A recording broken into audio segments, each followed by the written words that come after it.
Bab 7353. Era lampau. Leluhur iblis Wutian berbicara dengan tenang. Ekspresinya datar. Diselimuti kegelapan pekat. Tak berbatas. Dan sunyi. Pikiran leluhur iblis Wutian begitu mendalam. Melampaui pemahaman orang biasa. Bahkan Kaisar Iblis Za Tian pun bingung mengapa ia membantu Ye Chen. Dengan kekuatan dan statusnya, ia bisa memandang rendah mereka dari atas.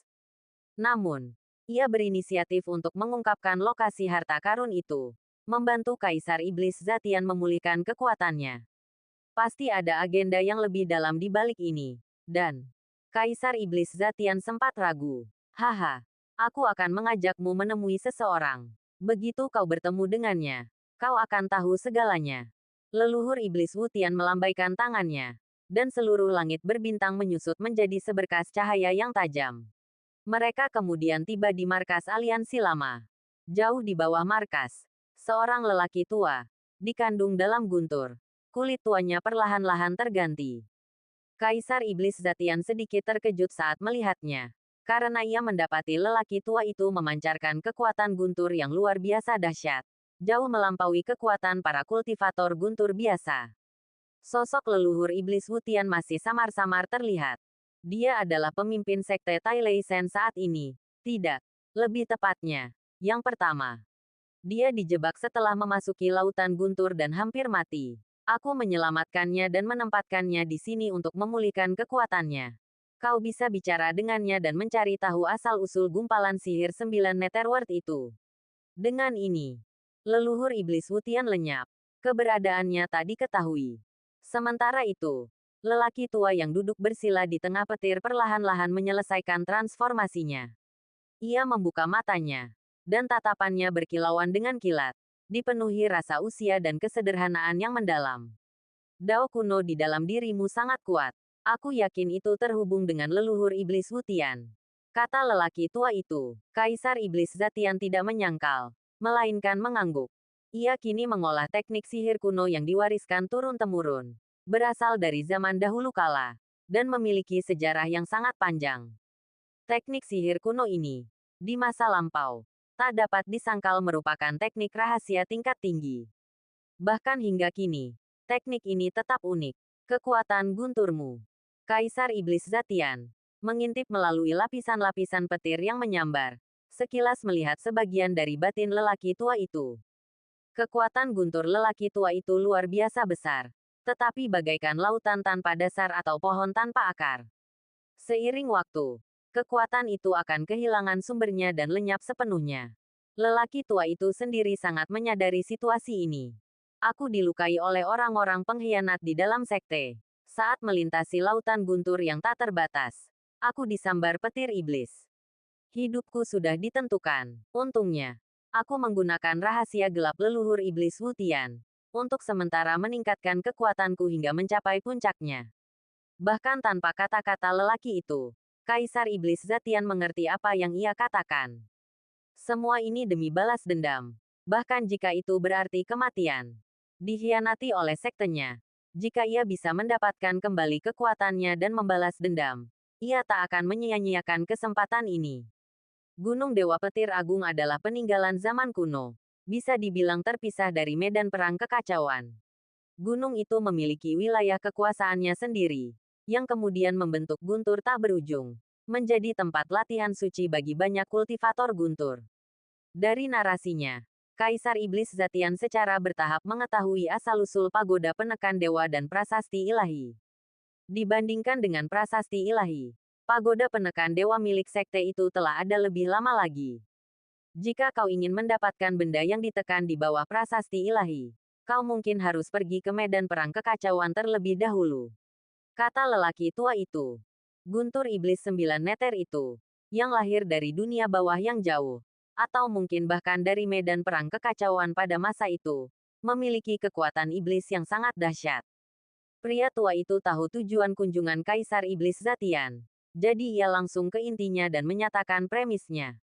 Jika Kaisar Iblis Zatian ingin mendapatkan guntur Iblis 9 Neter, ia harus terlebih dahulu pergi ke medan perang kekacauan primal dan menemukan sumber aura yang serupa. Baru setelah itu ia dapat menyerap guntur Iblis 9 Neter dengan benda ini. Baiklah, kalau begitu, aku akan pergi ke medan perang kekacauan primal. Kaisar Iblis Zatian juga pernah mendengar tentang keberadaannya. Tempat itu, bahkan menyaingi dimensi hilang dalam hal bahaya dan misteri. Bahkan, dalam beberapa hal, medan perang kekacauan primal adalah tanah tandus peninggalan para dewa dan iblis kuno. Dan bahaya yang dibawanya bahkan lebih aneh lagi. Tentu saja, pria tua itu tidak akan menolak. Lagi pula, leluhur iblis Wu Tianlah yang secara pribadi memberi perintah. Di telapak tangannya, segel kuno yang lapuk perlahan muncul. Garis-garis merah pucat, seperti kelopak, terukir di punggungnya. Pemandangan yang usang, seolah terukir oleh sisa-sisa zaman. Ini adalah relik peninggalan leluhur pertama Sekte Tailei Divine kami. Dengan 7 tata cara kuno inilah ia mengaktifkan tablet dewa dan menyegel guntur iblis 9 meter. Cahaya gelap perlahan terbentang, menandai pintu masuk kehampaan menuju medan perang primal chaos. Kaisar Iblis Penghancur Langit melangkah masuk. Sosoknya perlahan memudar. Sambil memegang tata cara kuno, ia berkelana ke medan perang primal chaos, mencari sumber aura guntur iblis 9 meter.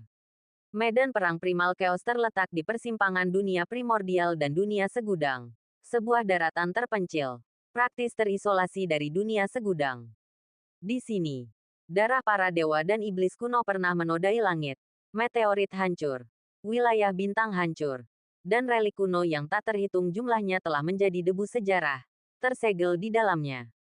Kaisar Iblis Penghancur Langit menginjak cahaya keemasan, dan rantai keteraturan ilahi terbentang di hadapannya. Jalan keteraturan, yang dipadatkan dari prinsip-prinsip Dao Agung, menghancurkan kehampaan, mengarah langsung ke medan perang primal chaos. Auranya menyatu dengan langit dan bumi, dan seiring waktu dan ruang bergeser, dinding medan perang primal chaos terkoyak oleh kekuatan tak terlihat. Sebuah celah selebar puluhan juta kaki. Itulah kekuatan leluhur iblis Wu Tian. 9 netherworld menjulang tinggi di atas dunia fana. Kaisar iblis turun, dan segalanya pun terbuka. Di dalam medan perang chaos, aliran kehampaan yang terdiri dari meteorit yang tak terhitung jumlahnya kembali bergolak, merasakan kedatangan sang pembangkit tenaga listrik yang tak terkalahkan. Sang tetua mengikutinya dari dekat, mengayunkan petir di tangannya. Wujudnya mengalir bagai aliran cahaya, dan seluruh ciptaan pun terbuka. Tatanan langit dan bumi, hukum Dao Agung, semuanya merasakan dan menghormati kedua aura dahsyat ini. Kaisar Iblis Zatian bahkan tak menoleh ke belakang untuk mengintip menembus kehampaan. Namun ia masih bisa melihat apa yang ada di belakangnya. Gerbang menuju medan perang chaos perlahan tertutup. Inilah medan perang chaos. Kaisar Iblis Zatian melihat sekeliling. Ruang kosmik di sini begitu luas, tak terjangkau oleh manusia biasa, apalagi dijelajahi rahasianya. Kala itu, medan perang chaos merupakan entitas paling memukau di alam semesta. Tak terhitung banyaknya jenius yang bangkit, bersaing untuk meraih supremasi. Dan di dalam medan perang ini, legenda kosmik abadi terungkap. Sayangnya, seiring berjalannya waktu, tempat ini telah menjadi seperti debu, tak terlacak. Banyak kaisar ilahi yang bangkit dan menjadi terkenal di sini, menempa reputasi gemilang hanya untuk lenyap dalam ketidakjelasan. Meskipun sangat kuat, pencapaian mereka terbatas pada dunia fana, tak pernah menegaskan prinsip-prinsip agung langit dan bumi. Pada akhirnya, seiring berlalunya era kuno, prasejarah, dan prasejarah, mereka pun memudar dalam ketidakjelasan. Namun, ada pengecualian. Era prasejarah menyimpan legenda abadi, dan leluhur Hongjun adalah tokoh terkemuka sejak penciptaan alam semesta. Leluhur Hongjun, leluhur primordial langit, bumi, dan alam semesta, juga dikenal sebagai Dewa Yuanyang dan Kaisar Suci Pangu. Bab 7354 Tanah Terlarang. Dua nama lainnya jarang disebutkan. Nama-nama tersebut digunakan oleh leluhur Hongjun sebelum ia membuka era prasejarah dan meninggalkan legenda abadi. Ia dan dunia prasejarah bangkit dan runtuh bersama. Sejak kebangkitan dunia prasejarah, ia telah memainkan peran yang mendalam. Bahkan disebut sebagai dewa pencipta era pasca prasejarah bukanlah suatu yang berlebihan. Dan hanya ada satu dewa sejati. Langit dan bumi terus berubah, tetapi tubuh leluhur tetap tak terhancurkan. Setiap kali langit dan bumi diciptakan, leluhur akan muncul untuk menyelamatkan umat manusia. Daonya menerangi bumi, dan ajarannya diwariskan sepanjang masa. Saat itu, semua makhluk prasejarah memiliki guru mereka sendiri. 4 orang bijak agung dan 6 orang suci dari dunia prasejarah masing-masing mendirikan sekte mereka sendiri. Satu untuk menyelamatkan semua makhluk, yang lain untuk bersaing memperebutkan kekuasaan dan keuntungan. Namun, dalam hal status dan keyakinan, leluhur Hongjun tak tertandingi, dan tak seorang pun berani mengklaim yang pertama. Tapi itu cerita untuk lain waktu. Sebagai penguasa Istana Guntur Agung, lelaki tua itu memang kuat dan mampu menembus ilusi di balik guntur. Kita tak bisa memasuki kedalaman medan perang kekacauan, tapi kita bisa menjelajahi pinggirannya. Bersama-sama, kau dan aku bisa melindungi hidup kita di area terluar, kata Master Istana Guntur Agung. Kemudian, Kaisar Iblis Zatian bergabung dengannya, melintasi kehampaan dan memasuki medan perang kekacauan. Master Istana Guntur Agung memanfaatkan kekuatan guntur, melepaskan deretan bintang yang luas yang menyegel keempat penjuru langit, mengisyaratkan pergerakan formasi ilusi primordial. Ia pernah memasuki tempat ini sebelumnya, mencari kesempatan, tetapi akhirnya kembali dengan tangan kosong. Medan perang kekacauan adalah wilayah bintang paling mempesona dari 3 periode kuno. Menurut catatan leluhur kita, siapapun yang memimpin medan perang kekacauan pada masa itu dapat menguasai seluruh alam semesta. Kekuatan mereka begitu dahsyat hingga akan membuat semua makhluk hidup gemetar. Sayangnya, dengan munculnya era primordial, leluhur Hongjun menentang kehendak langit dan menghancurkan semua hukum dunia. Tak terhitung banyaknya individu kuat muncul di sekelilingnya, masing-masing maha kuasa bagaikan langit dan bumi. Master Istana Guntur Agung berbicara perlahan, mengingat kembali catatan sejarah kuno sekte tersebut. Sepanjang keabadian, tak terhitung banyaknya orang bijak yang berjuang untuk supremasi, menciptakan era yang tak tertandingi. Leluhur Hongjun berkuasa, tak tertandingi sebelum dan sesudahnya. Sementara itu, leluhur bela diri, mengikuti jalan yang berbeda, mencapai prestasi luar biasa. Ia hanya sedikit lebih rendah dari leluhur Hongjun. Bahkan Kaisar Iblis Zatian merindukan dan mengagumi sejarah yang gemilang dan termasyhur itu. Leluhur Hongjun memiliki kekuatan yang tak tertandingi. Siapa yang berani menentang otoritasnya? Kemudian, kedua pria itu terjun ke dalam kekacauan medan perang primal. Mereka menghancurkan puluhan meteorit besar di sepanjang jalan, mengerahkan upaya yang luar biasa. Pertarungan antara dewa dan iblis di medan perang yang kacau balau mengoyak langit dan bumi, menghancurkan langit berbintang, dan meninggalkan banyak sekali pecahan.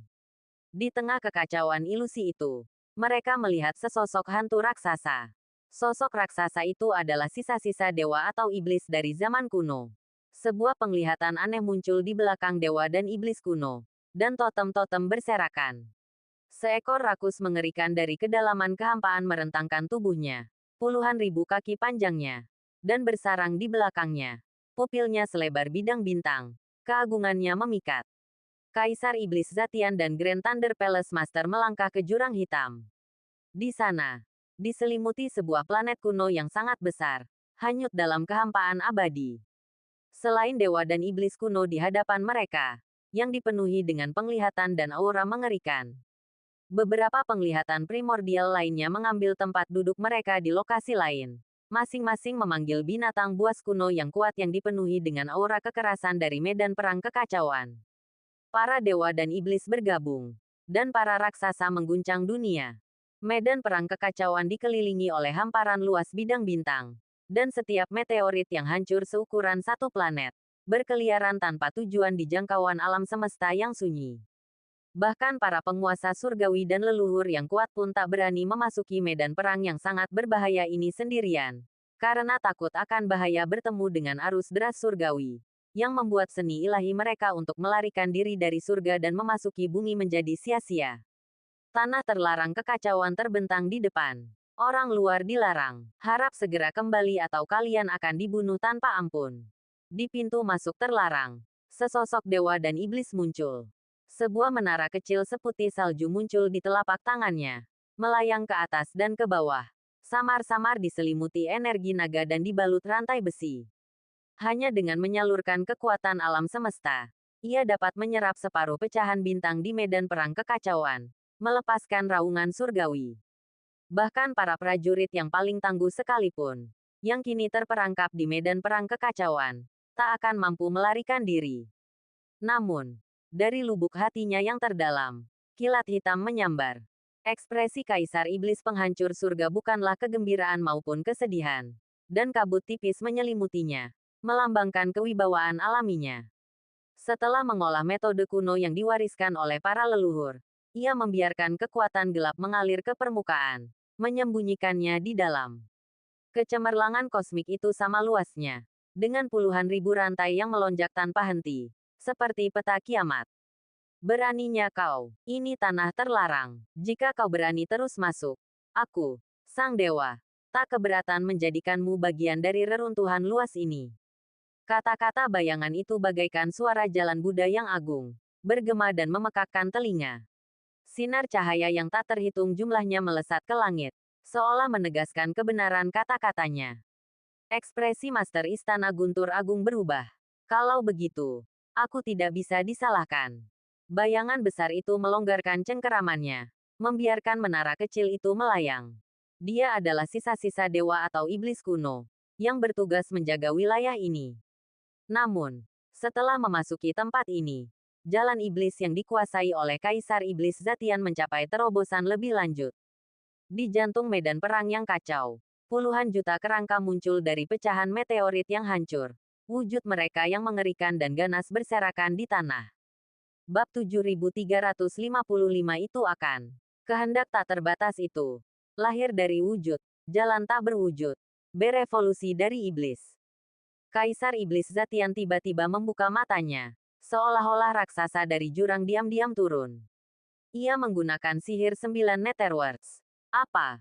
Bayangan itu, yang mencengkeram menara yang menjulang tinggi, bahkan tak mampu mendekati Kaisar Iblis. Ia hanyalah jiwa yang tersisa, dan ia tak mengerti mengapa. Sementara itu, dari kedalaman medan perang yang kacau, seberkas cahaya bersinar, menerangi bintang-bintang di sekitarnya. Master Istana Guntur Agung menyaksikan pemandangan ini, tercengang. Ia mengira ia harus mengatasi banyak rintangan sebelum menemukan bahkan sebagian kecil dari kekuatan sumber 9 Netherworlds. Ia tak menyangka bakat bawaan Kaisar Iblis Zatian begitu hebat, mampu berkomunikasi dengan surga di medan perang yang kacau dan bahkan memanfaatkan kekuatan tersembunyi jauh di dalam langit berbintang. Kaisar Iblis Zatian memasuki alam mistis, 9 mata air kuning Netherworld, tempat ia mendapati dirinya berdiri di jembatan ketidakberdayaan. Kemudian, ia naik ke udara, menghadap 9 Netherworld, berpusat di sekitar Netherworld. Ia menyebar ke segala arah. 9 Netherworld yang luas dibanjiri cahaya aneh dan ganjil, pemandangan yang memusingkan sekaligus menakjubkan. Pada saat ini, di tengah medan perang yang kacau, seberkas cahaya cemerlang muncul sepenuhnya, menyelimuti langit dan bumi, melenyapkan kehampaan. Kaisar Iblis penyelimuti langit hendak menaklukkan kekuatan sumber guntur Iblis 9 Netherworld dan memanfaatkannya untuk keuntungannya sendiri. Pada saat ini, Master Istana Guntur Agung, yang masih terkagum-kagum, tiba-tiba merasakan sesuatu dan menatap ke kedalaman alam semesta. Ia merasakan koneksi yang tak terjelaskan dengan menara Dewa Petir 9, yang memungkinkannya merasakan perubahan yang terjadi di dalamnya. Seseorang sedang mencoba mencapai lantai 9. Penemuan ini sangat mengejutkannya. Seseorang benar-benar telah menyentuh dinding pembatas itu. Ia sangat terkejut. Menara Dewa Petir 9 tidak dapat diakses oleh orang biasa. Dari zaman kuno hingga sekarang, dalam sejarah panjang Sekte Dewa Petir Agung, belum pernah ada individu sekejam itu yang mencapai lantai 9. Apakah Sekte Dewa Petir Agung ditakdirkan untuk bangkit? Dengan pemikiran ini, mata Master Istana Guntur Agung berbinar. Pada saat yang sama, di kehampaan yang jauh, di dalam menara Dewa Petir 9, Ye Chen juga memasuki tahap akhir terobosannya. Guntur ilahi kekacauan primal berubah menjadi zirah, melindungi titik-titik vitalnya. Aura yang terkonsentrasi mewujud menjadi aura yang sangat agung. Pemandangan aneh ini berpadu sempurna dengan gemuruh guntur, namun tampak begitu mudah diredam. Ye Chen memasuki dunia putih yang luas, mungkin di antara lantai 8 dan 9, seperti sebuah segel. Ia mendongak, ragu sejenak, lalu melangkah lebih dalam ke dunia ini. Saat ia melangkahkan kaki pertama kali, pemandangan di sekitarnya berubah dengan cepat. Gunung, sungai, dan aliran air muncul silih berganti, menampilkan pemandangan aneh yang memukau. Tepat saat ia tenggelam dalam pikirannya, sebuah celah megah terbuka jauh di dalam awan. Tak lama kemudian, hawa dingin yang tak berujung bergulung. Cahaya merah darah muncul, membawa hawa dingin yang tak berujung. Hukum alam dan energi seakan tertembus, beriak tanpa henti, musnah menjadi debu. Dan di garis depan gelombang ini, sosok-sosok yang tak terhitung jumlahnya bangkit, seakan menyatu dengan guntur. Guntur bergemuruh, darah bergelora bak lautan, dan hantu-hantu itu sama sekali bukan manusia. Sebaliknya, mereka adalah sosok-sosok berdarah yang berdiri tegak di lautan darah. Jeritan putus asa yang tak terhitung jumlahnya menggema di langit, seakan membawa kiamat. Saat darah merah menyebar, tak terhitung nyawa yang hancur. Baru pada saat itulah Ye Chen seakan menyadari gawatnya situasi ini. Di tengah derasnya aliran darah, ia melihat sosok terlarang di kedalaman lautan darah. Sosok itu tampak menjulang, samar dan samar, namun tampak nyata dan memancarkan aura teror yang mendalam. Makhluk apa itu? Ye Chen kebingungan. Dan kemudian, sesuatu yang lebih mengejutkan terjadi. Dari kedalaman lautan darah, bukan hanya satu sosok yang muncul. Beberapa sosok berwarna merah darah muncul. Mereka tampaknya adalah penjaga lantai 9 ini. Bukan penjaga. Tatapan Ye Chen menembus ilusi tak berujung. Menjadi intens. Dan keringat dingin mengucur di dahinya. Lautan darah ini jauh lebih dari sekadar kekuatan guntur. Itu adalah sesuatu yang jauh lebih mengerikan. Darah melonjak, menjadi sangat kental, berubah menjadi serangkaian sosok iblis, melesat dan meraung, menakutkan dan mengerikan. Pupil mata itu, seperti sepasang mata yang terpancar dari magma merah tua, membentang melintasi kehampaan, menakutkan dalam segala hal. Cahaya berdarah yang terpancar dari pupil itu tampak membeku di hadapan Ye Chen. Menara 9 Dewa Petir seharusnya menjadi benda suci. Jadi mengapa ini terjadi? Ye Chen mengerutkan kening, merenung. Ia ingin tahu apa yang ada di bawah lantai 9 ini. Detik berikutnya, pemandangan di depan matanya berubah, memperlihatkan dunia yang hancur. Lautan darah di dalamnya tampak kurang seperti gunung berapi yang tersegel, melainkan lebih seperti pilar yang menjulang tinggi, beriak dengan kekuatan kehampaan. Kemudian, retakan kecil muncul di dinding besi, dan lautan darah merembes keluar, menyebabkan getaran yang menggelegar. Konfrontasi sengit terjadi di antara keduanya. Apakah itu dewa atau iblis? Mata Ye Chen tiba-tiba membeku. Ia seperti menyaksikan sesuatu yang luar biasa. Tanpa alasan yang jelas, ia teringat menara penekan dewa di dalam sekte Dewa Petir Agung. Di bawah menara itu terbaring iblis yang tak terhitung jumlahnya terikat dan terpenjara. Mungkinkah lantai 9 menara 9 Dewa Petir mengarah ke menara penekan dewa? Tidak ada yang pernah naik ke lantai 9 sebelumnya. Jadi tidak ada yang pernah menjelaskan seperti apa sebenarnya bentuknya. Sepertinya ia hanya bisa melangkah selangkah demi selangkah. Ye Chen menatap dunia putih yang luas, yang ditelan gelombang hitam dalam sekejap mata, meninggalkan pemandangan yang aneh. Ia telah mencapai bagian terdalam dari negeri ini. Tiba-tiba, iblis darah yang tak terhitung jumlahnya terbang masuk dan mengintai di sekelilingnya, seperti raksasa kuno, menatap Ye Chen. Iblis-iblis itu tetap tak bergerak, jelas memiliki semacam kecerdasan. Ye Chen merasa seperti perahu yang anggun di tengah ombak yang mengamuk, menghadapi miliaran iblis.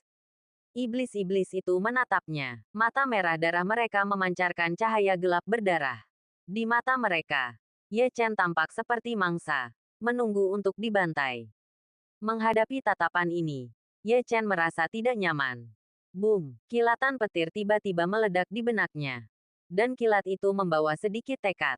Iblis yang sangat kuat memerintahkan Ye Chen untuk melepaskan mereka. Jauh di dalam awan petir, di dasar gelombang darah, sebuah portal perlahan muncul. Membukanya akan membuka jalan keluar lain dari menara penekan dewa.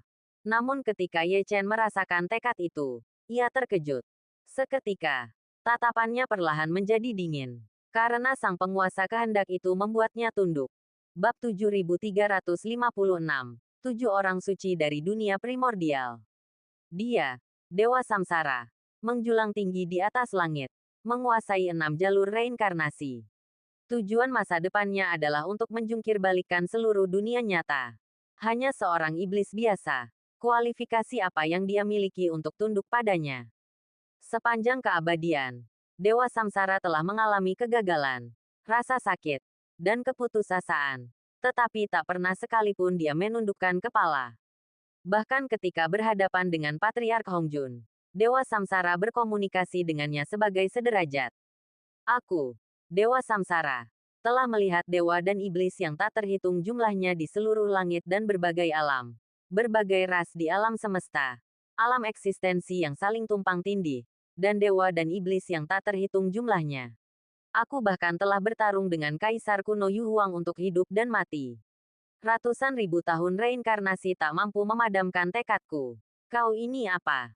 Dengan setiap kata yang diucapkan Ye Chen, langit berbintang yang luas bergetar. Dan seluruh medan perang yang kacau itu terhuyung. Di belakang Dewa Samsara, roda Samsara tiba-tiba terbuka. Darah Samsara yang dahsyat dan bergelora mengalir deras dari meridiannya, menyatu menjadi lautan darah yang bergelora di belakangnya. Ye Chen murka. Apa gerangan iblis-iblis di menara penekan dewa itu? Apakah mereka mengintimidasinya hingga ia percaya bahwa ia tak mampu melawan? Jika demikian, ia akan menunjukkan sepenuhnya kekuatannya kepada mereka. Aura Samsara yang dahsyat melonjak bagai air pasang, membanjiri langit, tak menyisakan tempat untuk bersembunyi. Para iblis, setelah menemukan seseorang menaiki menara 9 dewa petir melalui celah di bangunan itu, langsung murka. Yang terkuat di antara iblis-iblis ini adalah binatang buas purba yang ganas, Suani, yang kedua setelah 4 raja binatang di bawah Hongjun. Pada puncak kekuasaannya, ia menguasai seluruh wilayah bintang, mampu menciptakan awan dan hujan hanya dengan jentikan tangannya, menantang dunia. Bahkan setelah terpenjara di dalam menara penekan dewa selama jutaan tahun, aura kerajaannya tetap tak redup. Memberi perintah adalah naluri. Tindakan sembrono dan sembrono inilah yang memicu amarah Ye Chen. Di sekitarnya, para jenderal iblis yang bertugas menjaga 4 penjuru tampak ketakutan. Kapan mereka pernah melihat pemandangan seperti itu? Awalnya mereka mengira bisa dengan mudah mengendalikan manusia ini. Tetapi siapa sangka orang ini begitu gigih. Melihat ini, kedua taring iblis Suani berkilat dingin. Beraninya dia melawanku. Apa dia tidak tahu bahwa aku adalah Raja Binatang Buas di alam kehancuran besar? Suani ini sudah sangat tua. Bulunya masih lembut dan berkilau. Memancarkan kilau yang berkilau. Ia tampak agung dan menakjubkan. Tetapi jika diperhatikan lebih dekat, Anda akan menyadari bahwa ia sebenarnya agak dangkal. Lagi pula, waktu itu kejam. Jika Anda tidak berkultivasi hingga mencapai tingkat menembus kehampaan dan melarikan diri ke dunia lain, Anda akan menjadi segenggam tanah kuning. Namun, iblis Suani itu tidak mau mengakui bahwa ia sudah tua dari awal hingga akhir. Tanpa izinku, kau masih mau masuk ke lantai 9. Angan-angan, kalau kau tidak menuruti perintahku, mati saja. Iblis Suani mengendalikan sumber sihir dan menggunakan sihir Suani. Itu adalah sihir kuno yang telah dikembangkan sejak zaman prasejarah dan sangat kuat. Suani Dharmakaya meraung tanpa henti, meletus bagai guntur. Di belakangnya, monster iblis Suani mengembun menjadi hantu raksasa. Rahangnya terbuka menampakkan bola iblis asal hitam, yang dipadatkan dengan kekuatan tak terbatas. Ye Chen juga menyadari keberadaan bola itu. Ia langsung memfokuskan pikirannya, dan seluruh ki serta darahnya mengalir deras ke telapak tangannya. Telapak 1000 menara agung. Kekuatan garis keturunan Samsara meletus bagai matahari yang menyala-nyala. Kekuatan Samsara yang dahsyat menembus ruang yang bergemuruh, memancarkan semburat darah bahkan ke dunia yang berkabut. Matahari terbenam bagai darah, mempesona dan megah. Cahaya Samsara yang berdarah melesat maju, menghancurkan bola iblis itu. Sebelumnya, bola iblis itu meraung dengan dahsyat. Tetapi sekarang, meredup, seolah-olah ditekan oleh suatu kekuatan misterius. Apa yang terjadi? Iblis Suani itu benar-benar terkejut. Sebuah pusaran hitam berputar di sekelilingnya, berusaha melindungi bola iblis itu. Tetapi situasinya berbalik dalam sekejap. Mutiara iblis asal hancur berkeping-keping dengan keras. Di dekat iblis Suani, ratusan iblis kuat berubah menjadi abu. Beberapa bahkan berkobar dengan api, menerangi menara penekan dewa yang tak bernyawa. Seluruh menara penekan dewa mengalami transformasi, membuat banyak orang di sekte khawatir. Sebelumnya tak bernyawa, kini bersinar merah tua seperti besi. Cepat, laporkan ini kepada para tetua. Sesuatu mungkin telah terjadi pada menara penekan dewa. Para anggota sekte ilahi Tailei bergegas bertindak. Menara penekan dewa, itu sendiri pada dasarnya terhubung ke lantai menara ilahi 9 guntur, memungkinkan adanya koneksi timbal balik. Para iblis, yang bertugas menjaga koneksi ke lantai 9 menara ilahi 9 guntur, juga hancur. Jiwa mereka terluka parah. Detik berikutnya, mereka berubah menjadi abu. Sementara itu, di lantai 8 menara ilahi 9 guntur, Ye Chen tetap tenang dan tak tergoyahkan. Ia telah menembus serangan iblis Suani. Tetap tenang dan kalem. Para iblis di menara itu semua menatapnya seolah-olah dia monster. Siapakah orang ini? Iblis Suani juga terkejut saat itu. Ia sepertinya melupakan satu hal. Menara 9 Dewa Petir adalah tempat yang hanya bisa ditaklukkan oleh mereka yang paling berbakat. Siapapun yang bisa mencapai tempat ini bukanlah orang biasa. Kurasa aku harus memberitahu mereka ini, pikir iblis Suani. Lalu berbalik dan menuju bagian terdalam menara penekan dewa. Di dalam menara itu terdapat 6 monster prasejarah lainnya. Semuanya monster setingkat Raja Binatang Buas. Di masa lalu, mereka menjelajahi dunia lain dan dikenal sebagai 7 orang suci dunia prasejarah. 7 orang suci ini merujuk pada ras iblis terkuat. Bab 7357 Putra Terpilih. Ketika Santo Iblis Suani tiba, 6 Santo primordial lainnya merasakan kekalahannya. Santo Iblis Suani yang perkasa telah menderita kekalahan di tangan seorang bajingan. Santo Iblis Taoti gembira. Namun ia tetap tenang, menunjukkan sedikit penyesalan. Sungguh memalukan, kau hanya selangkah lagi dari kemenangan, kata Santo Iblis Taoti sambil tersenyum masam. Binatang suci Taoti awalnya berwujud kerangka, dan kini, terkunci di dalam menara penekan dewa. Ia tak bisa lagi menyamar. Santo Iblis Suani tak mau repot-repot membantah. Hanya berkata, bocah itu memiliki kekuatan guntur yang luar biasa. Siapapun yang mampu, tantang dia. Aku ingin melihat siapa yang bisa mengalahkannya. Kalau begitu, ayo kita pergi dan lihat. Dari 7 Santo primordial, yang paling kuat tak diragukan lagi adalah Santo Iblis Kilin. Ia juga merasakan kehadiran guntur yang tak biasa di luar. Jadi ia segera bangkit dan menuju persimpangan menara penekan dewa dan menara 9 dewa guntur. Seluruh bagian dalam menara penekan dewa gempar. Beberapa Raja Binatang Buas Agung telah tiba, muncul melalui celah-celah kehampaan. Setiap Raja Binatang Buas berdiri tegak di seluruh alam prasejarah, mendukung Dao Agung, menggemparkan dunia prasejarah, dan menimbulkan kekaguman.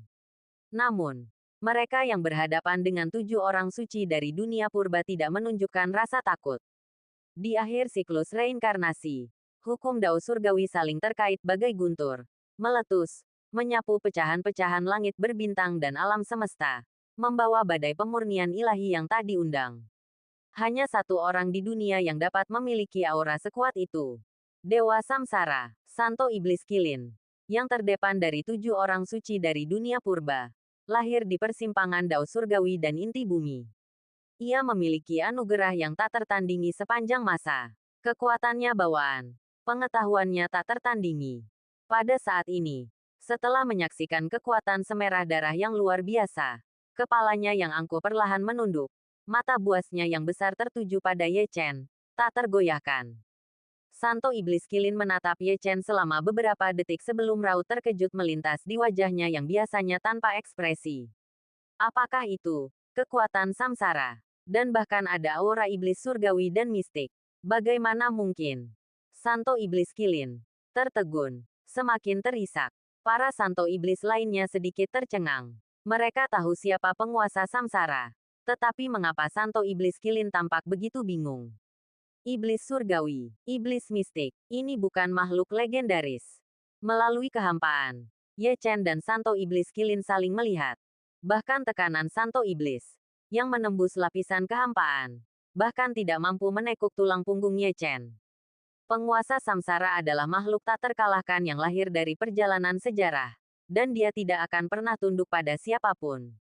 Yang terpenting, kata samsara dikaitkan dengan hubungan sebab akibat antara iblis-iblis mengerikan itu. Sesuatu tampak menyingsing pada diri Santo Iblis Kilin. Matanya, yang berkobar dengan kecemerlangan mistis, dengan cepat berubah menjadi mata air jernih, lalu mengembun menjadi kilat warna-warni. Ia menaiki jembatan panjang, melintasi lapisan-lapisan kehampaan seolah turun dari keabadian. Dalam proses ini, sebuah kekuatan yang tak terhentikan meletus. Santo Iblis Kilin melambangkan keberuntungan dan pertanda baik, dan energi iblis yang ia wujudkan dipenuhi dengan berkah. Jika kau benar-benar sang terpilih yang dibicarakan leluhur, maka kau dapat menahan petir ini. Gumam Santo Iblis Kilin pada dirinya sendiri. Ekspresinya tak tergoyahkan. 7 santo dari kehancuran primordial, pada dasarnya, adalah para pejuang di bawah komando Patriark Hongjun. Saat itu, Patriark Hongjun telah mempercayakan Santo Iblis Kilin dengan sebuah misi, menemukan keajaiban masa depan. Juga dikenal sebagai sang terpilih dari zaman. Jika mereka menemukan orang ini, 7 santo akan melayaninya. Petir 7 warna ini adalah sumber guntur yang ditinggalkan oleh Patriark Hongjun. Jika ini adalah sang terpilih, maka ia pasti mampu menahan petir ini. Jika tidak, maka anggaplah ini sebagai ujian kekuatannya. Rebut kembali dan tunggu yang berikutnya. Petir 7 warna ini, yang dibawa oleh Patriark Hongjun, memiliki kekerasan terkuat di dunia, bersama dengan artefak ilahi tertinggi 33 surga. Namun, Patriark Hongjun tidak memasukkannya ke dalam 33 surga, melainkan menyerahkannya kepada Santo Iblis Kirin. Kemudian, era primordial runtuh, kekuatan baru muncul. Dan, karena manipulasi yang disengaja oleh beberapa kultivator, 7 santo era primordial berbalik melawan umat manusia. Perang pun tak terelakkan, menjerumuskan surga dan segudang alam ke dalam kekacauan. Ketujuh orang ini, setelah menjadi mangsa rencana jahat, melarikan diri dengan luka-luka, dan akhirnya dibawa ke pagoda penekan dewa, di mana mereka terutama mengandalkan monumen guntur untuk menekan musuh. Ramalan Patriark Hongjun terpatri di benaknya, membekas selamanya. Kini, semuanya bergantung pada Ye Chen untuk menahan sambaran petir 7 warna ini. Boom! Raungan memekakkan telinga menggema di atas Ye Chen. Ia tiba-tiba mendongak, fokus penuh. Ia melihat kilat berwarna pelangi merobek kehampaan, berubah menjadi jaring raksasa dan turun. Sunyi dan tak terlihat. Selain warnanya yang cerah, kilat itu tak memiliki sesuatu yang istimewa. Namun Ye Chen mengerti bahwa kilat berwarna pelangi ini melampaui batas guntur dewa biasa, membawa niat membunuh dari dao surgawi. Jika ia tak mampu menahannya, ia akan hancur lebur. Santo Iblis di hadapannya sungguh luar biasa. Namun Ye Chen takkan menyerah hingga saat-saat terakhir. Samudera kekuatan samsara yang luas menyeruak dari pori-porinya, mengalir ke tubuhnya. Desis, tubuh Ye Chen berkilauan dengan kilat, cahaya yang menyilaukan. Guntur ilahi kekacauan meletus dengan kekuatan penuh, melepaskan kekuatan penuhnya, tak mampu menahan apapun. Ia tahu bahwa dengan kematian Ye Chen, Chaos Divine Thunder akan kesulitan menemukan kultivator lain yang menguasai segudang seni guntur. Mungkin ia tidak akan menemukannya sama sekali. Dengan darahku, aku akan membuka kekacauan primordial. Ye Chen menggigit ujung jarinya dan menggambar pola jimat sederhana di tanah. Petir. Segudang kekuatan. Guntur bayangan menghancurkan langit. Seluruh tubuhnya diselimuti guntur. Dan ia dengan cepat mengerahkan kekuatan garis keturunannya. Mengumpulkan aliran awan guntur yang tak berujung. Awan guntur hitam pekat menutupi seluruh langit guntur. Sesekali menyambar kilat. Petir biru tua mengembun dan terbentuk. Berubah menjadi ular yang menghantam tubuh Ye Chen. Memasuki tubuhnya melalui pori-porinya. Tapi itu belum cukup. Bahkan Chaos Divine Thunder milik Ye Chen pun tak mampu menghentikan sambaran petir 7 warna. Bahkan Chaos Divine Thunder pun bergetar. Ye Chen langsung tercengang. Chaos Divine Thunder adalah asal mula alam semesta pada awalnya. Aura gunturnya sangat luas. Apa yang bisa ditakutinya? Petir 7 warna semakin menekan.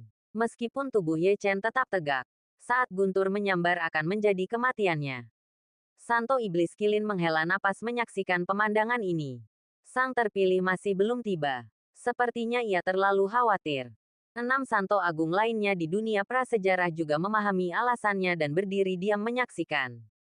Melihat pemandangan ini, mereka menjatuhkan hukuman mati kepada Ye Chen. Ayo pergi. Perjalanan ini akan menghabiskan banyak energi iblis kita. Santo Iblis Suani berbalik dan berjalan kembali lebih dulu. Para Santo Iblis lainnya mengikutinya. Bab 7358. Ziarah 10.000 pohon. Namun pada saat itu, Santo Iblis Pixiu yang lebih berhati-hati berteriak kaget. Lihat ke sana. Mendengar ini, para Santo Iblis lainnya menoleh. Mereka melihat petir 7 warna sudah mendekati Ye Chen. Namun Ye Chen tetap tak tergoyahkan. Sebuah cincin besi kecil muncul di kehampaan. Berputar perlahan. Memancarkan kekuatan yang luar biasa. Ekspresi Santo Iblis Kilin berubah drastis. Aura itu terasa sangat familiar. Leluhur Hongjun. Itu adalah sesuatu yang ditinggalkan oleh leluhur Hongjun. Para Santo Iblis lainnya juga merasa ngeri. Di hadapan kerumunan, cincin besi itu menghalangi jalan Ye Chen, melindunginya dari petir 7 warna, menyerapnya dengan satu sisi dan mengubahnya dengan sisi lainnya. Kekuatan guntur murni mengalir ke tubuh Ye Chen, bertabrakan dengan garis keturunan samsaranya, melepaskan reaksi yang mengejutkan. Ye Chen, pada gilirannya, dengan cepat mengaktifkan garis keturunan samsaranya, memanfaatkan berbagai teknik gunturnya untuk memadatkan kekuatan petir murni menjadi bentuk dan memanfaatkannya untuk keuntungannya sendiri. Roh sebening kristal itu terserap ke dalam tubuhnya, menyatu dengan organ-organ dalamnya. Aliran petir, yang seolah memiliki kesadaran, berkilauan dengan cemerlang, mengalir tanpa henti, menempanya dengan ganas. Guntur tak berujung berkumpul di atas kepala Ye Chen, menggeliat tanpa henti.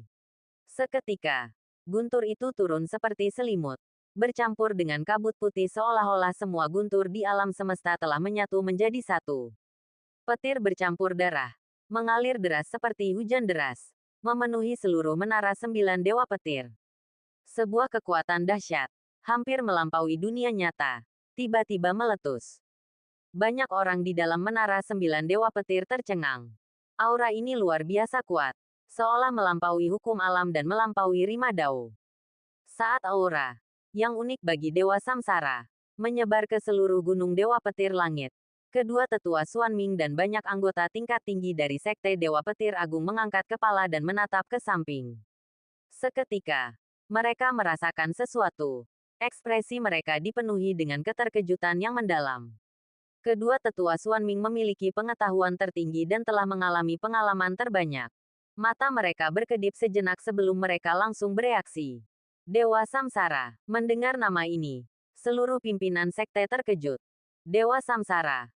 Makhluk yang mewujudkan penciptaan langit dan bumi. Bahkan dapat mencapai zaman purba dan keabadian di bawah.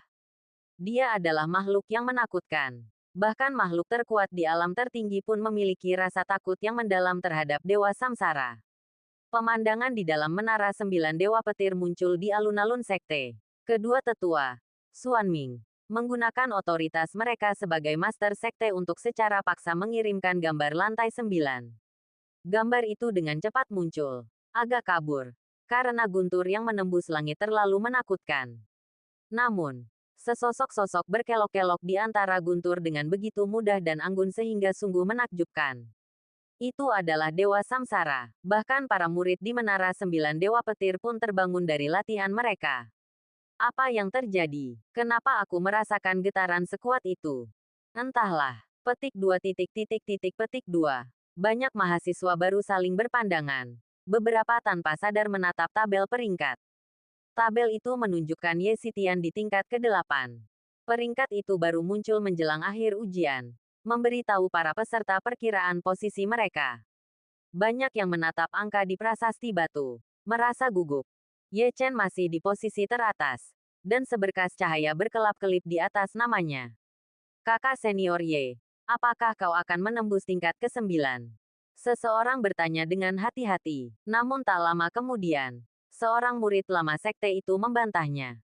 Jangan bicara omong kosong. Kau pikir kau bisa begitu saja memasuki lantai 9?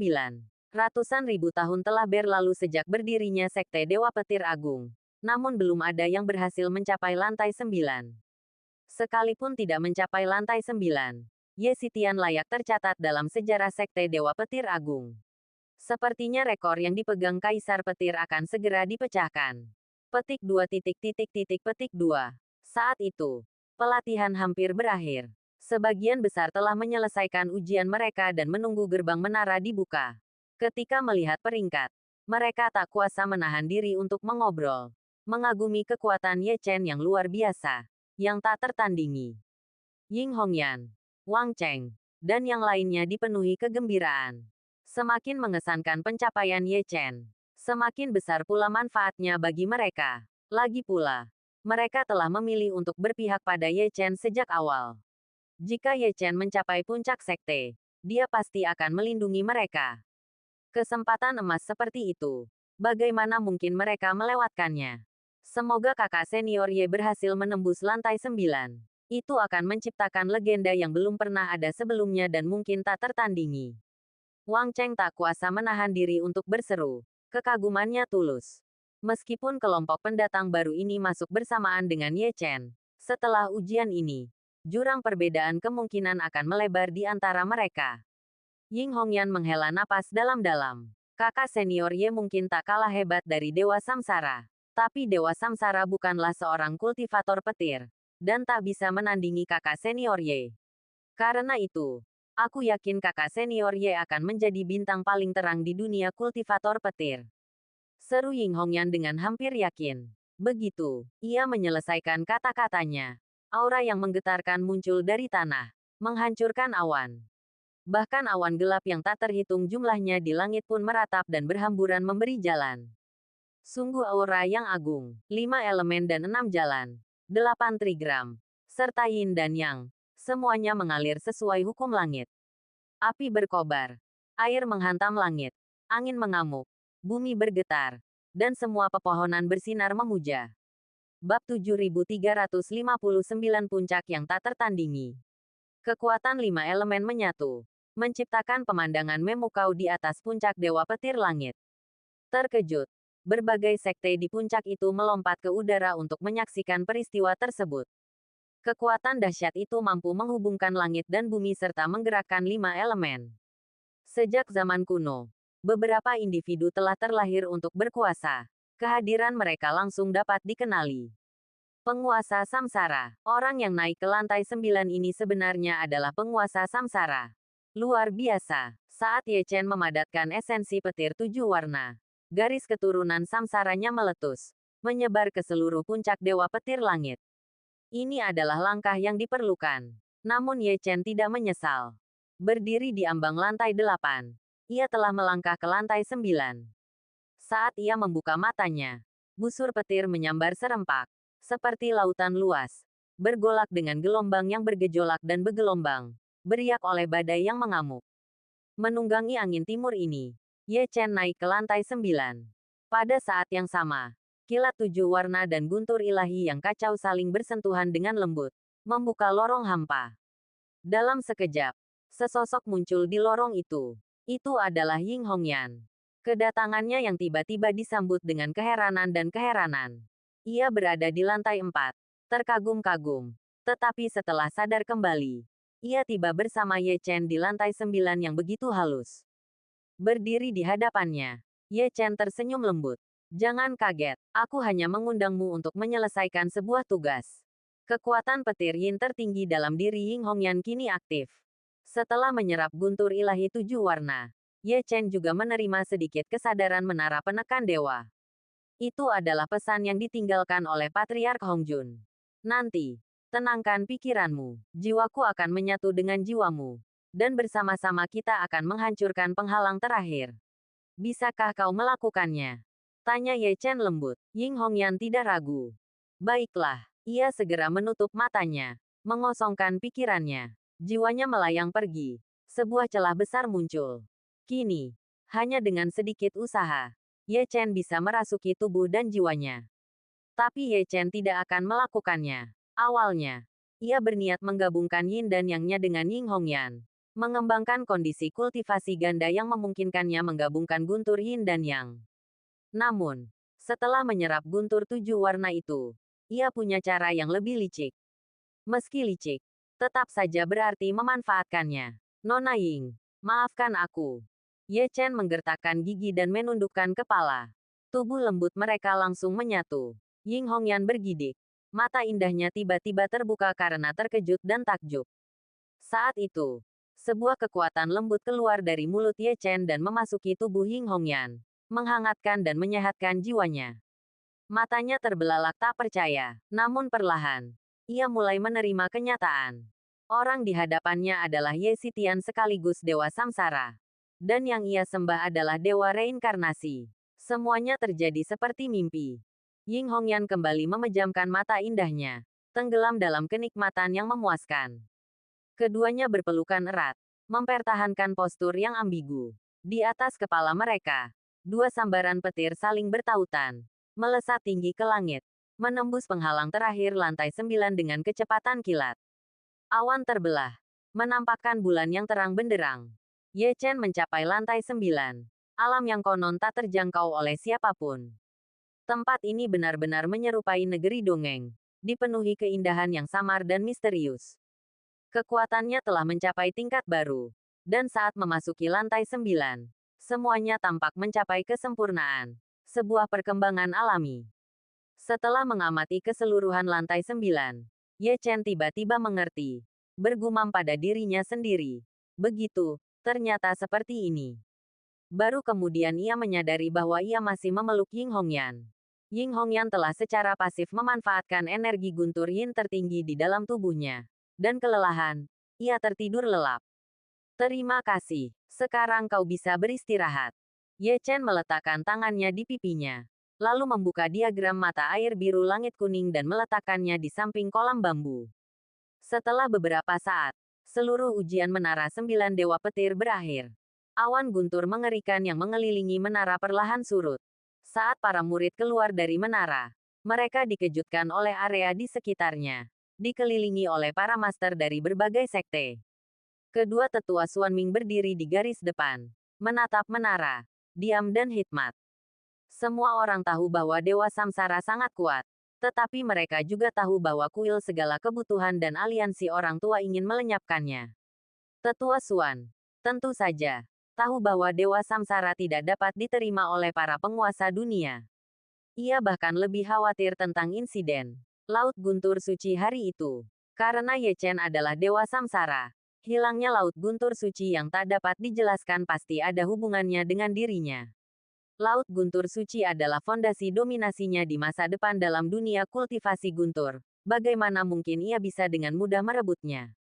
Ia tidak akan membiarkan Dewa Samsara lolos, apapun yang terjadi. Suasana di dalam sekte sangat tegang, dengan ketegangan meningkat dan siap untuk pertarungan. Dalam sekejap, tepat sebelum menara 9 Dewa Guntur sepenuhnya tertutup, pilar petir di dalam tubuh Ye Chen tiba-tiba terbentuk. Dalam sepersekian detik, ia membubung ke langit, menembus awan seperti dewa perang yang menakutkan.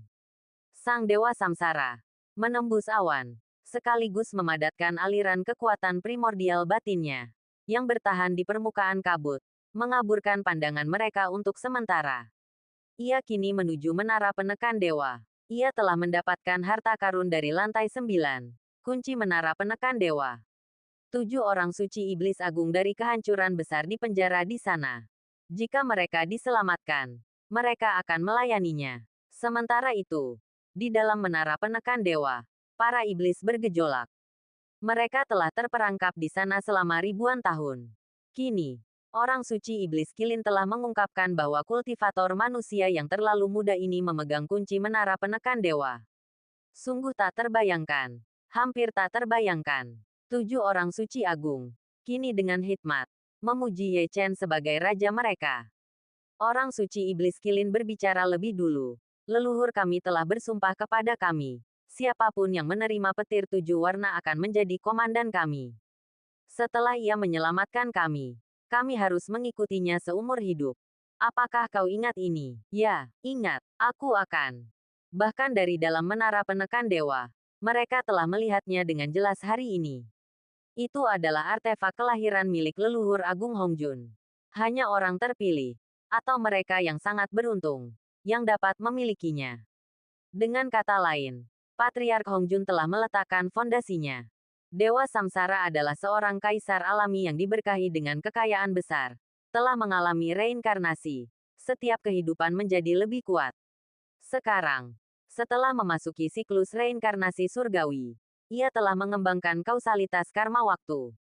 Lebih penting lagi, Dewa Samsara ini bahkan terhubung dengan iblis surgawi, iblis misterius, dan lainnya. Mereka sangat yakin bahwa Dewa Samsara dapat membawa mereka ke tingkat yang tak tertandingi.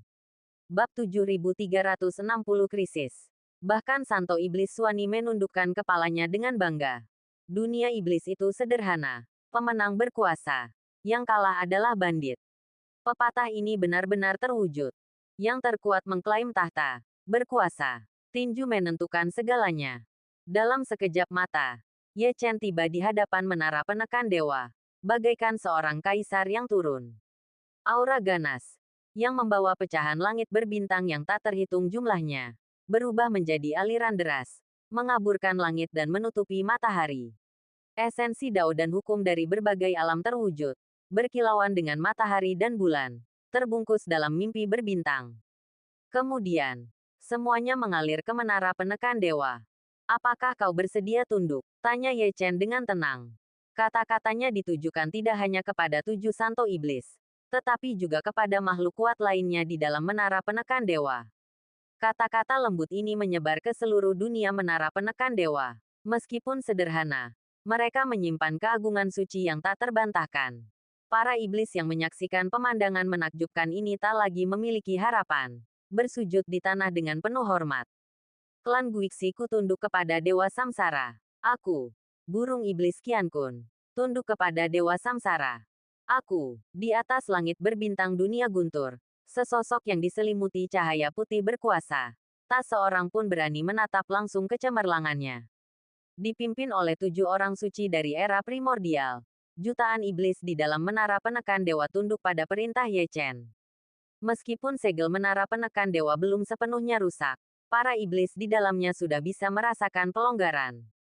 Selama bertahun-tahun, tak seorang pun mampu menyelamatkan mereka dari malapetaka. Namun kini, seseorang hampir mencapainya. Akibatnya, tatapan mereka pada sosok di atas langit berbintang itu semakin penuh hormat, bahkan penuh semangat. Ye Chen tetap tenang, namun di dalam hatinya, ia diam-diam merasa puas.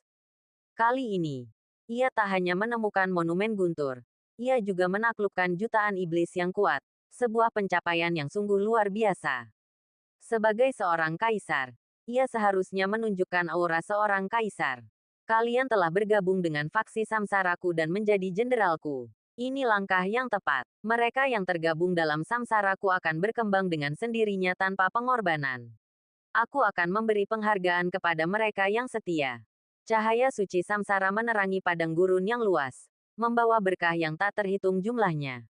Suara Dao Agung, bagaikan denting lonceng abadi, mengguncang pikiran para iblis di dalam menara penekan dewa. Ye Chen telah membuka sebagian segelnya, membiarkan secercah jiwanya memasuki menara. Santo Iblis Taoti, dengarkan perintahku. Sang Santo Iblis Taoti segera melangkah maju, melesat seperti pesawat ulang-alik, dan langsung berubah menjadi wujud manusia, membungkuk. Hambamu, Tong Tian, mematuhi perintah suci Kaisar. Nada dan ekspresi Santo Iblis Taoti sangat hormat, seolah-olah ia telah menerima Dewa Samsara sebagai gurunya. Sekarang aku menunjukmu sebagai agen Hong Huang, mewakili kehendakku, mengelola jutaan iblis di menara penekan dewa ini, membentuk kembali asal-usul alam semesta yang rusak, dan berbagi tanggung jawab yang berat untukku. Apakah kau bersedia? Aku akan melewati api dan air dan tidak akan menolak. Santo Iblis Taoti segera menerima perintah itu. Kekuatan dahsyat surga bergema tanpa henti, melekat padanya. Para pengikut 6 santo lainnya juga menyerah. Santo Iblis Pixiu mempersembahkan tongkat suci sukunya yang paling berharga dan berkata dengan hormat, "Hambamu, Pixiu, memimpin klan untuk menyambut Dewa Samsara." Semoga engkau diberkati dengan cahaya suci samsara dan menikmati kemakmuran abadi. Santo Iblis.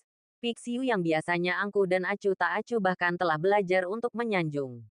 Hal ini mengejutkan 5 santo lainnya, yang bereaksi dan mengeluarkan harta mereka yang paling berharga untuk dipersembahkan kepada Ye Chen. Santo Iblis Suani ragu sejenak, lalu akhirnya mengeluarkan bendanya. Boom! Sosok bayangan yang dipadatkan oleh petir akhirnya gagal menyembunyikan diri dari Sekte Dewa Petir Agung. Dewa Samsara, kau tidak bisa melarikan diri. Suara marah itu bergema. Kedua tetua Xuan Ming menyadari ada yang tidak beres. Segel menara 9 Dewa Petir telah terangkat. Jadi mengapa Ye Chen tidak muncul? Ketika sosok itu muncul, mereka melancarkan serangan, hanya untuk menyadari bahwa itu bukan Ye Chen. Atau mungkin itu hanya bayangan yang ditinggalkan Ye Chen. Ye Chen yang asli telah tiba di menara penekan dewa. Ia mencoba membuka segelnya. Ekspresi kedua tetua, Xuan Ming dan Ming, langsung berubah. Di bawah menara penekan dewa, iblis-iblis kuno dan sumber kekuatan suci tersegel. Bagaimana mungkin mereka bisa dihancurkan begitu mudah? Kau mencari kematian. Tetua Xuan langsung murka. Matanya berkilat niat membunuh. Dingin dan kejam. Luapan emosi. Sebuah telapak tangan raksasa yang menggelegar turun dari langit, diselimuti segudang kekuatan terlarang. Tekanan dahsyat menyapu. Sambaran petir yang tak terhitung jumlahnya berdiri di kehampaan. Sambaran petir yang tak terhitung jumlahnya bergulung turun, sepenuhnya mengelilingi area tersebut. Kekuatan tetua Xuan telah mencapai tingkat penguasa surgawi, menjadikannya salah satu tokoh terkuat di antara klan-klan kuno. Serangannya mengirimkan gelombang angin dan guntur, seolah-olah kekuatan terlarang telah turun.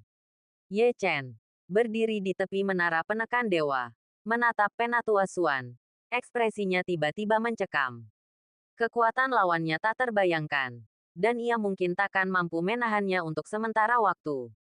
Ye Chen mundur dengan cepat, secepat kilat, dan dalam sekejap mata, ia telah mundur ke langit. Serangan Penatua Xuan meleset, tetapi ia mendengus dingin dan langsung melancarkan puluhan ribu serangan telapak tangan, masing-masing diresapi segel guntur ilahi. Formasi guntur ilahi, jembatan pembalasan. Segel-segel kuno menyebar satu demi satu, dengan suara dentuman yang konstan. Penatua Xuan tampak menyerang secara acak, tetapi sebenarnya, ada pola yang tepat. Puluhan ribu segel guntur meluas, terhubung membentuk 4 jembatan kuno di depan, belakang, dan di kiri serta kanan Ye Chen. Petir dan kilatan listrik memenuhi udara, seperti 4 naga panjang yang meliuk-liuk, menghalangi semua rute pelarian Ye Chen. Ye Chen membutuhkan lebih dari sekadar kekuatan guntur untuk melarikan diri. Ki Buddha 8 Dewa, Ye Chen merentangkan kelima jarinya, membentuk cakar pada telapak tangannya. Setiap jari berdenting kuat dan tajam bagai pisau.